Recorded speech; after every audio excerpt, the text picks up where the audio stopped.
Kamusta po kabayan? Kaunting paalala lamang po kung ikaw po ay papunta dito sa New Zealand o kaya naman bagong dating po dito sa New Zealand at ikaw po ay nagbabalak kumuha ng sasakyan, pag-isipan po muna natin mabuti at isaalang-alang po natin ang ating financial status.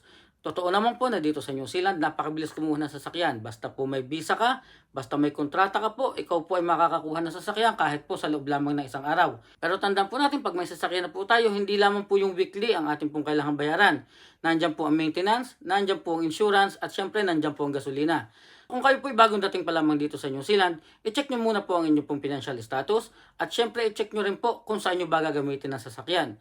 Kung kayo naman po ay hindi pa talaga kinakailangan ng sasakyan at baka may alternative pa po kayong way para makapunta sa trabaho o kung saan man kayo pupunta, so magtiis-tiis po muna tayo. Sa ganun, hindi po agad tayo magkaroon ng bayarin o gastusin dito sa New Zealand in terms po ng sasakyan. So wag po tayong pabigla-bigla. So yan po ay makukuha rin po naman natin, magkakaroon kayo ng kotse kung gugustuhin nyo, pero sa tamang panahon po sana. Ulitin ko, wag pong magpabigla-bigla dahil ang kuhanan po ng sasakyan na andyan lamang po yan. Kabayan, maraming salamat po, mag-iingat po tayo palagi at God bless po.